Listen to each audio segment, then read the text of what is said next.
So a little part of me believes traffic almost got back together thanks to NFL Network and its highly successful first advertising campaign.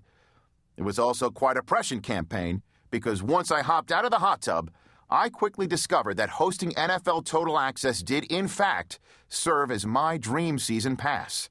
I also soon learned that in the NFL, that season never ends. What do you do in the off-season? I get that question all the time, mostly from fans that don't yet have NFL Network. Local cable operators, by the way, are standing by. Because if you watch NFL Network, you're immediately dialed into the new reality of the football landscape, which is, there really is no such thing as an off-season in the NFL anymore. The business of professional pigskin in America has so completely exploded in popularity that the NFL calendar can now be defined in two ways: a season in which football is played and a season in which it's not. To be blunt, it's absolutely crazy out there now. Once the playing season reaches its stirring, confetti-laden conclusion in the Super Bowl, my job actually gets busier. I mean, think about it.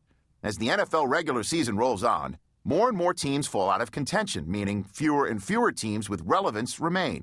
Once the final two teams play the final game in front of the free football world, all 32 franchises in the NFL become newsworthy once again.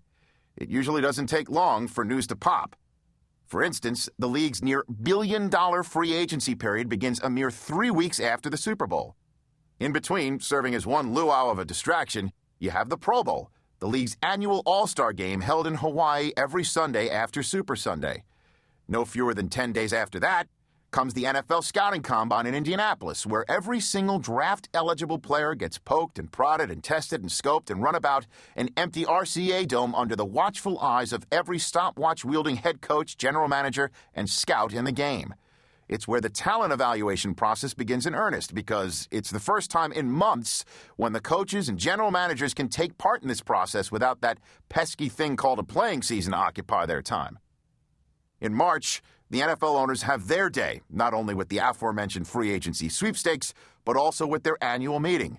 Held approximately 1 month before the NFL draft, the owners' meeting is where the elite meet, in only the finest of four-star properties, to discuss the pinstripe suit business of football and institute esoteric rule changes for the upcoming playing season. It's where gray matter meets gray poupon. Commissioner Paul Tagliabue once told me in his very first appearance on NFL Total Access at the owners' meeting in 2004, the spring comes when the crocuses are out. But football comes when you get through the owners' meeting, then the draft, then the mini-camps, and then you're there at training camp of the season, so it's an exciting time of year for us. Not so fast, Commissioner. Kapow! That sounded like Adam West. You missed a couple of important dates on the calendar there, Commissioner. After minicamp, which is what it sounds like, a miniature version of training camp for all new rookies and returning veterans, comes the Rookie Symposium, a 4-day summit at which every drafted rookie attends seminars and breakout sessions on all sorts of real-life topics, from choosing the right agent or business manager to avoiding trouble in nightclubs or in relationships. The NFL holds that symposium every year in late June.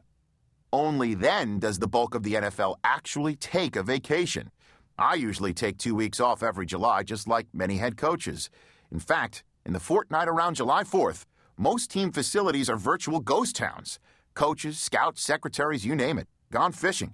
Late June, early July is typically wedding season in the NFL. Assistant coaches who never have a chance for an extended getaway frequently plan their nuptials for this period. As for the players, they soak in their final moments of freedom, because once vacation ends, everybody takes a deep breath and exhales in February, if they're lucky. By late July and early August, every one of the 32 teams has opened its respective training camp. Before you know it, you're in the preseason, which kicks off with the traditional Hall of Fame game in Canton, Ohio on the first Sunday in August. That game also caps the annual Hall of Fame induction weekend, which attracts tens of thousands of fans to cheer on the latest collection of legends chosen for enshrinement in the Pro Football Hall of Fame. After that comes the rest of the preseason, which of course leads up to the annual regular season kickoff extravaganza hosted by the reigning Super Bowl champs, and holy smokes, here we go all over again. That's the basic concept of this audio. I'm going to take you inside a football season that flat out never ends. Take you inside meeting rooms and draft rooms and into locales normally off limits.